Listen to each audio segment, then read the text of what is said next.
Hello everyone. आप सभी का फिर से स्वागत है। ये घटना चक्र पॉलिटी का डिस्कशन है जिसमें हमारा टॉपिक चल रहा है स्थानीय स्वशासन। देखिए, इससे पहले वाले सेशन में प्रश्न संख्या हम लोगों ने 80 तक जो है डिस्कस कर लिया था। आज का जो सेशन है प्रश्न संख्या 81 से स्टार्ट करेंगे। डिस्कशन को स्टार्ट करने से पहले मैं बता दूं कि इसका पीडीएफ अवेलेबल है। अगर आपको पीडीएफ चाहिए तो Telegram channel, Telegram quiz group या चैनल के कम्युनिटी बॉक्स में जाइए, वहां पर इसके रिगार्डिंग में इंफॉर्मेशन को अपडेट कर दिया गया है। तो 81 नंबर जो प्रश्न है पूछा गया है कि सरकार की पंचायती राज प्रणाली की प्रमुख विशेषताएं क्या है। सरकार की पंचायती राज प्रणाली की प्रमुख विशेषताएं क्या है, क्या विशेषता है। तो जो प्रमुख विशेषताएं हैं, पहला कि इनमें सरकार की 3 श्रेणियां होती हैं। इसका लक्ष्य गांवों को सामाजिक और आर्थिक न्याय प्रदान करना है। जिला परिषद में इसके सदस्य के रूप में कुछ सांसद होते हैं, यानी इनमें से सभी सही है। डी ऑप्शन बिल्कुल करेक्ट ऑप्शन है। पंचायती राज प्रणाली के तहत स्थानीय स्तर पर त्रिस्तरीय शासन की व्यवस्था की गई है। त्रिस्तरीय जो शासन व्यवस्था है, ग्राम स्तर पर, ब्लॉक स्तर पर और जिला स्तर पर। पंचायती राज का उद्देश्य स्थानीय ग्रामीण समुदाय को सामाजिक आर्थिक न्याय प्रदान करना है। संविधान के अनुच्छेद 243 ग के तहत राज्य विधान मंडलों के द्वारा विधि के माध्यम से जिला स्तर की परिषदों में वहां के सांसदों के सदस्य होने का प्रावधान किया गया है। 82 पंचायती राज से संबंधित निम्नलिखित कथनों में से कौन सा सही नहीं है। पंचायती राज से संबंधित निम्नलिखित कथनों में से कौन सा सही नहीं है। तो इसमें बी जो ऑप्शन दिया गया वो सही नहीं है। 73वां संशोधन 15 अगस्त 1993 से प्रभावी हुआ। बी ऑप्शन करेक्ट ऑप्शन है। ठीक है, इसके बारे में अगर बात करें तो भारत में पंचायत व्यवस्था ग्रामीण जीवन का युगों से एक अभिन्न अंग रही है। जो पंचायती व्यवस्था थी ग्रामीण जीवन का, ये युगों से एक अभिन्न अंग रहा है।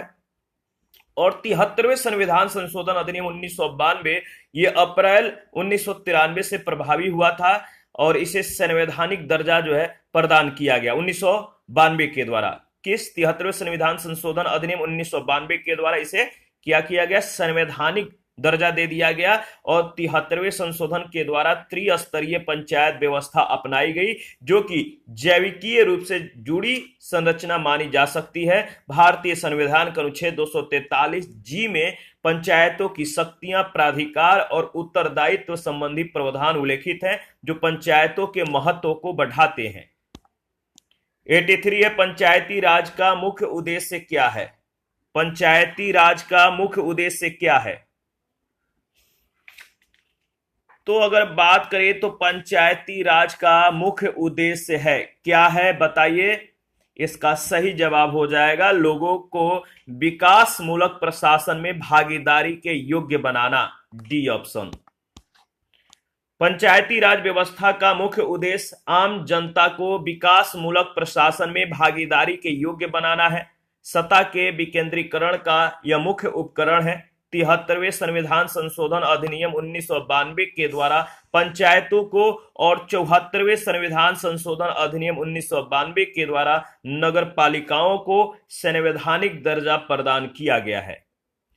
84 है सफलतापूर्वक कार्य के लिए पंचायती राज को पूरे सहयोग की जरूरत पड़ती है।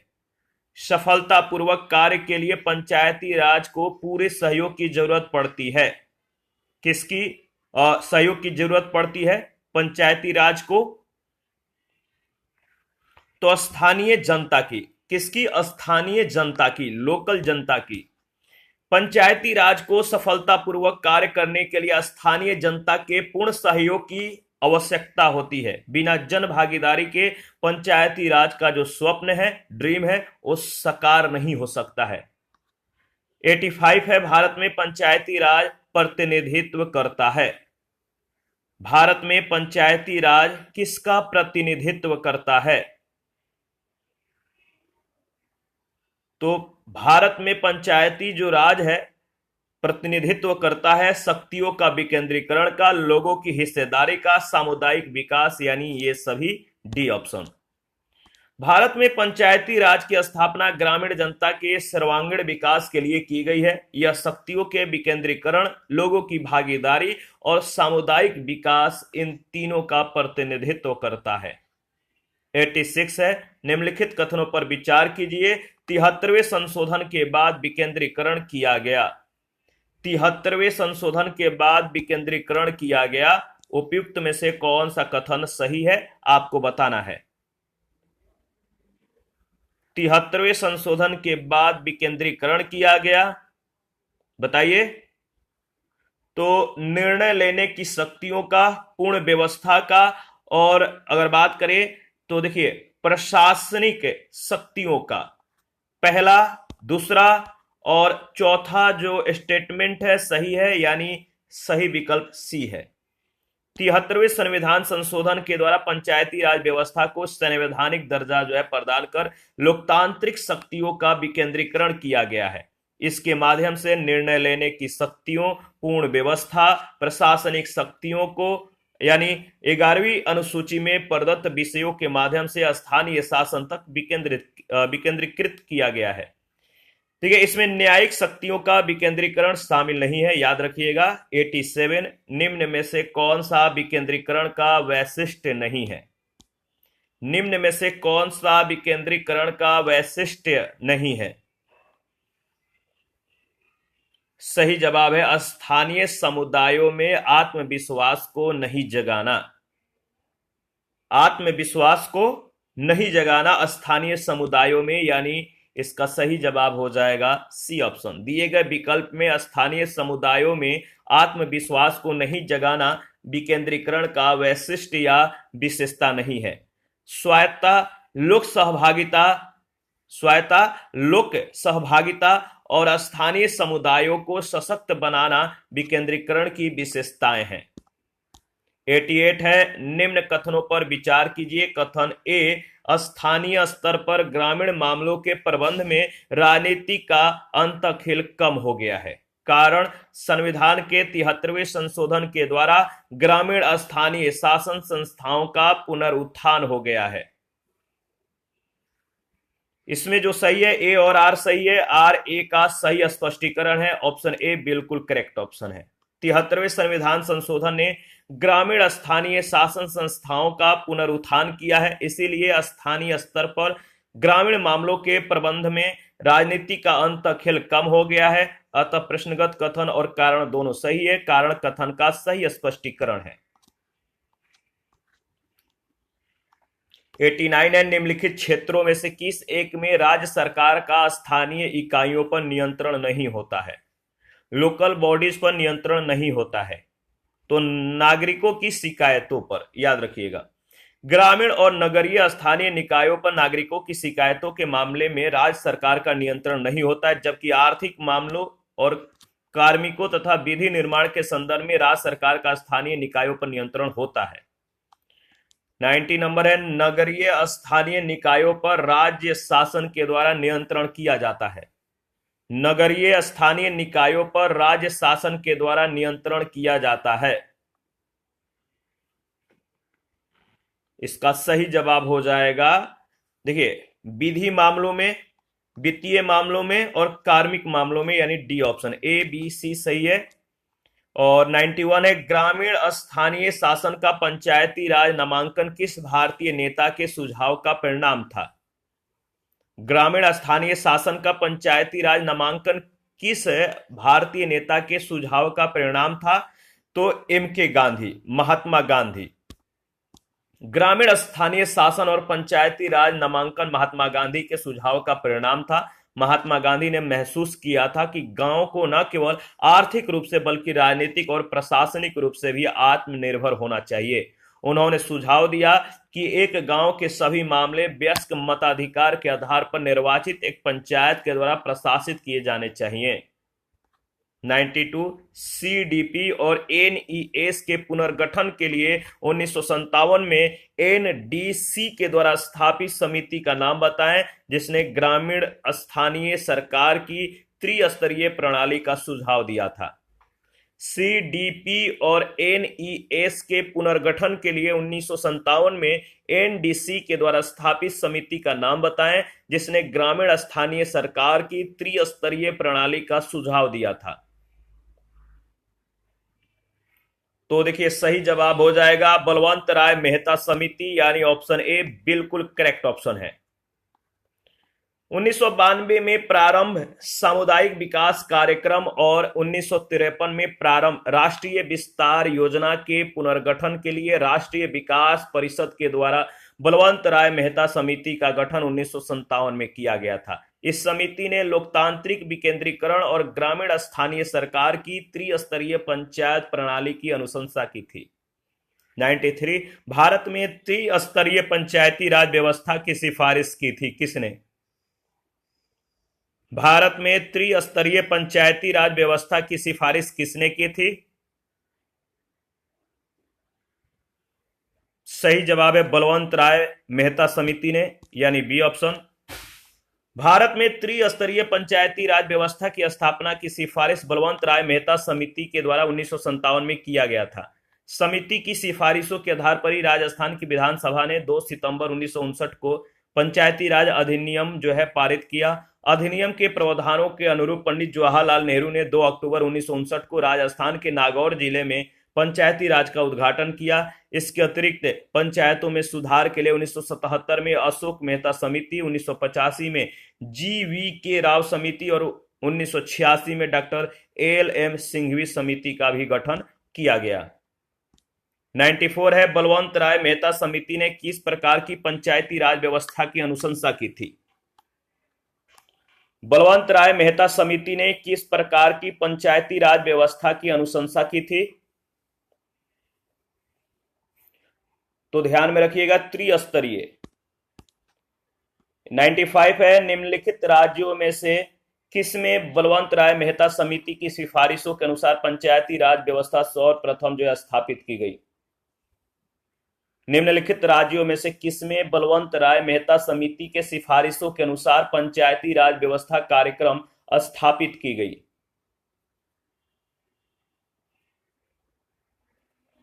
सही जवाब है राजस्थान, सी ऑप्शन बिल्कुल सही जवाब है। 96 है भारत में पंचायती राज की अनुशंसा के लिए बनी समिति के अध्यक्ष कौन थे? भारत में पंचायती राज की अनुशंसा के लिए बनी समिति के अध्यक्ष कौन थे? याद रखिएगा बलवंत राय मेहता, ऑप्शन ए बिल्कुल करेक्ट ऑप्शन है। 97 जिस समिति की अनुशंसा पर देश में पंचायती राज लागू किया गया उसके प्रमुख थे? जिस समिति की अनुशंसा पर देश में पंचायती राज लागू किया गया था उसके प्रमुख कौन थे? तो बलवंत राय मेहता। बहुत बार यह प्रश्न पूछा जा चुका है तो याद रखिएगा। 98 है निम्नलिखित में से किस समिति ने त्रिस्तरीय पंचायती राज प्रणाली की संस्तुति की? निम्नलिखित में से किस समिति ने त्रिस्तरीय पंचायती राज प्रणाली की संस्तुति की? ये भी प्रश्न बहुत बार पूछे गए हैं तो आपको ध्यान में रखना है। और आपको यह भी ध्यान में रखना है कि पंचायती राज प्रणाली से जुड़े जो भी समितियां हैं कौन कौन से हैं ये नाम याद रखिएगा। ऑप्शन में चुनने को दिया जा सकता है, प्रश्न पूछा जा सकता है कि इनमें से पंचायती राज व्यवस्था से संबंधित कौन कौन सी समितियां या कौन समिति हैं, तो आपको बताना होगा। तो यहाँ पे है कि किस समिति ने त्रिस्तरीय पंचायती राज प्रणाली की जो है संस्तुति की? तो इसका सही जवाब हो जाएगा, फटाफट कमेंट में बताइए। सही जवाब है बलवंत राय मेहता समिति। बहुत बार हम लोगों ने इसको रिपीट कर लिया।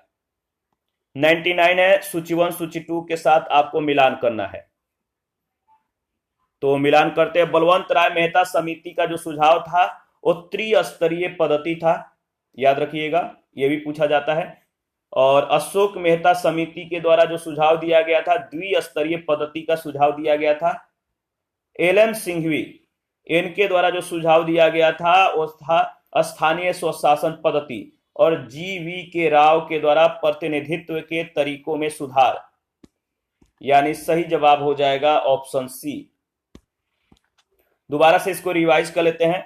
बलवंत राय मेहता का सुझाव था त्रिस्तरीय पद्धति, अशोक मेहता का द्विस्तरीय, एल.एम. सिंघवी स्थानीय स्वशासन पद्धति, और जी.वी. के राव का जो सुझाव था प्रतिनिधित्व के तरीकों में सुधार किया जाए। प्रश्न संख्या 100 है, भारत में पंचायती राज व्यवस्था का वास्तुकार या शिल्पी किसे कहा जाता है? भारत में पंचायती राज व्यवस्था का वास्तुकार या शिल्पी किसे कहा जाता है? सही जवाब है बी.आर. मेहता। ठीक है, बी.आर. मेहता। अगर बात करें तो भारत के पंचायती राज व्यवस्था का वास्तुकार या शिल्पी बलवंत राय मेहता को कहा जाता है। 1957 में भारत सरकार ने सामुदायिक विकास कार्यक्रम 1952 तथा राष्ट्रीय विस्तार सेवा 1953 के द्वारा किए गए कार्यों की जांच और उनके बेहतर ढंग से कार्य करने के लिए उपाय सुझाने के लिए बलवंत राय मेहता की अध्यक्षता में एक समिति गठित की गई थी। इस समिति ने नवंबर 1957 में अपनी रिपोर्ट सौंपी। इस रिपोर्ट में लोकतांत्रिक विकेंद्रीकरण और त्रिस्तरीय पंचायत प्रणाली ग्राम स्तर पर, ब्लॉक स्तर पर और जिला स्तर पर ये सिफारिश की, जो कि आगे चलकर भारत में पंचायती राज व्यवस्था का आधार बनी। 101 बलवंत राय मेहता समिति की प्रजातांत्रिक विकेंद्रीकरण की सिफारिश के अनुसार, बलवंत राय मेहता समिति की प्रजातांत्रिक विकेंद्रीकरण की सिफारिश के अनुसार अगर बात करें तो सही जवाब है जिला, ब्लॉक और ग्राम स्तरों पर त्रिस्तरीय प्रजातांत्रिक पंचायती राज संस्थाओं का गठन होना था। ऑप्शन ए बिल्कुल करेक्ट ऑप्शन है। 102 है, भारत में पंचायती राज व्यवस्था सर्वप्रथम राजस्थान और कहां पर प्रारंभ की गई थी? भारत में पंचायती राज व्यवस्था सर्वप्रथम राजस्थान और कहां पर प्रारंभ की गई थी? तो राजस्थान, और याद रखिएगा राजस्थान, और सही जवाब है आंध्र प्रदेश, डी ऑप्शन। संविधान के अनुच्छेद 40 में राज्य को पंचायतों के गठन का निर्देश दिया गया है। 1957 में बलवंत राय मेहता समिति ने त्रिस्तरीय पंचायतों के गठन की सिफारिश की। इनकी सिफारिश के आधार पर पंडित जवाहरलाल नेहरू ने 2 अक्टूबर 1959 को राजस्थान के नागौर जिले में पंचायती राज का उद्घाटन किया। इसके बाद आंध्र प्रदेश भी इस व्यवस्था को अपनाने के लिए जो है या अपने यहां लागू करके पंचायती राज प्रणाली लागू करने वाला दूसरा राज्य बन गया। 103 है, अक्टूबर 1959 में पंचायती राज भारत में सर्वप्रथम कहां पर आरंभ किया गया, शुरू किया गया? अक्टूबर 1959 में पंचायती राज भारत में सर्वप्रथम आरंभ किया गया, कहां पर?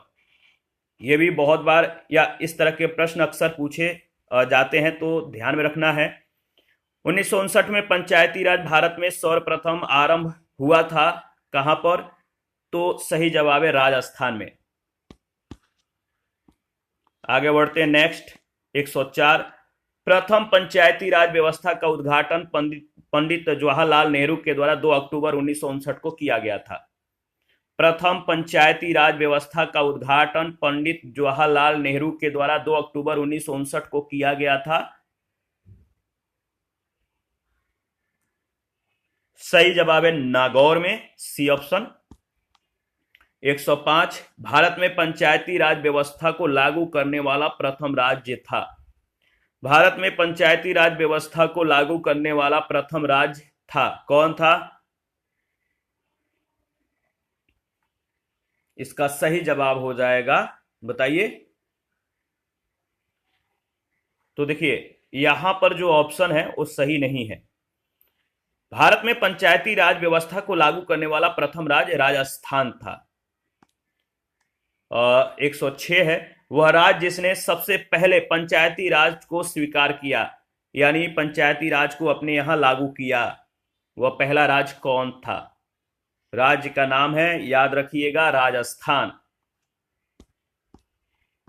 107 है, भारत में पंचायती राज प्रणाली का शुभारंभ कब और कहां हुआ?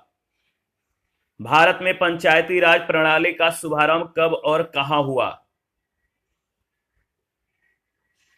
2 अक्टूबर 1959 को नागौर, राजस्थान में, बी ऑप्शन। 108, किस समिति ने लोकतांत्रिक विकेंद्रीकरण और पंचायत राज की सिफारिश की, उसका सभापति कौन था?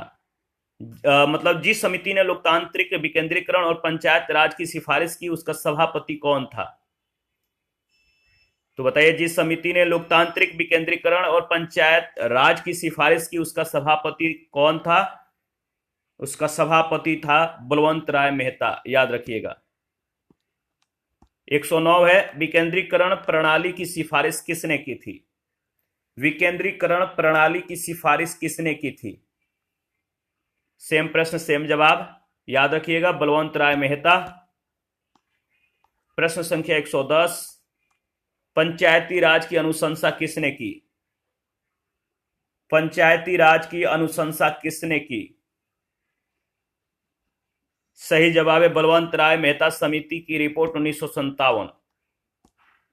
111, त्रिस्तरीय पंचायती राज प्रणाली स्थापित करने की अनुशंसा सर्वप्रथम किसके द्वारा की गई थी? त्रिस्तरीय पंचायती राज प्रणाली स्थापित करने की अनुशंसा सर्वप्रथम किसके द्वारा की गई थी? सेम प्रश्न सेम जवाब, आपको मालूम है सही जवाब क्या होगा? कमेंट में बताइए। सही जवाब है बलवंत राय मेहता समिति द्वारा।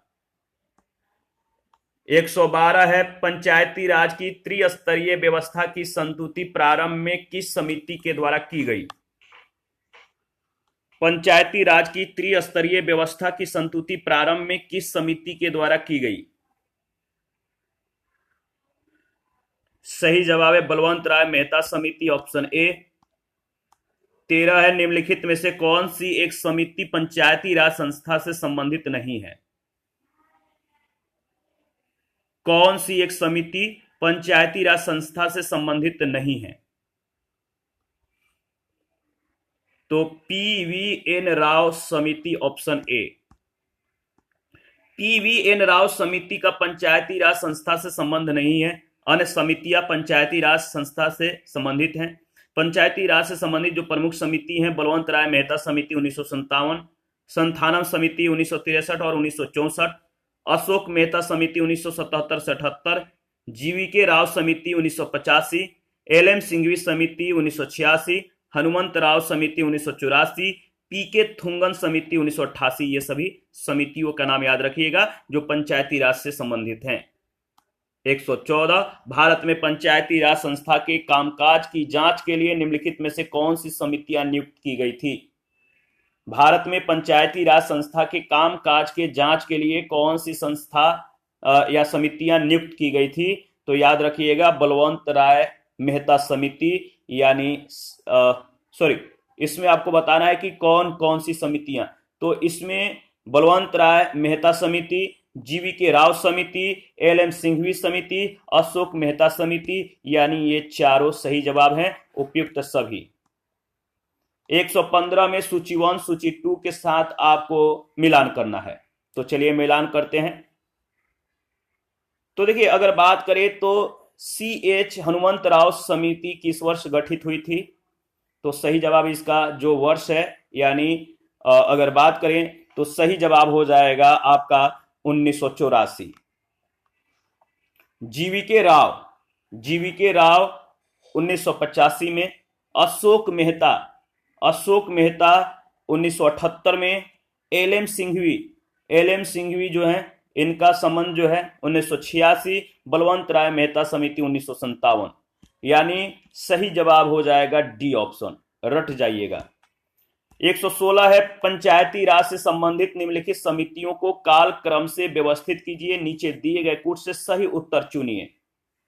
पंचायती राज से संबंधित निम्नलिखित समितियों को काल क्रम से व्यवस्थित कीजिए, नीचे दिए गए कूट से सही उत्तर चुनिए।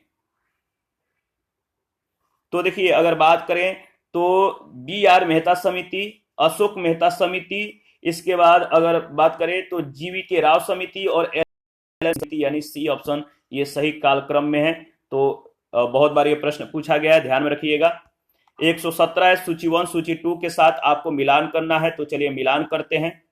जैसे जो बलवंत राय मेहता समिति है, इनका नियुक्ति का जो वर्ष है वो वर्ष क्या है? तो 1957।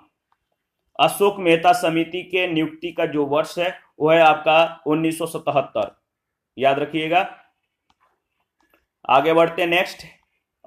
LM सिंघवी समिति, इसका संबंध जो है 1986 और PK थुंगन समिति 1988। प्रश्न संख्या 118 है, पंचायती राज व्यवस्था से निम्न में से कौन सी समिति संबंधित नहीं है? पंचायती राज व्यवस्था से संबंधित समिति कौन सी नहीं है? तो वी राव समिति, बी ऑप्शन। देखिए, वी राव एक प्रमुख भारतीय अर्थशास्त्री थे जो आर्थिक विकास पर संयुक्त राष्ट्र आयोग के अध्यक्ष और राष्ट्रीय आय समिति के सदस्य रहे। ये पंचायती राज व्यवस्थाओं से संबंधित किसी समिति के अध्यक्ष नहीं रहे। तीनों समितियां पंचायती राज व्यवस्था के संबंध में सुझाव देने के लिए गठित की गई थी। 119 निम्न में से कौन सी एक समिति भारत में पंचायती राज व्यवस्था से संबंधित नहीं है? कौन सी एक समिति भारत में पंचायती राज व्यवस्था से संबंधित नहीं है? तो इसका सही जवाब हो जाएगा, बताइए, दिनेश गोस्वामी समिति, ऑप्शन ए।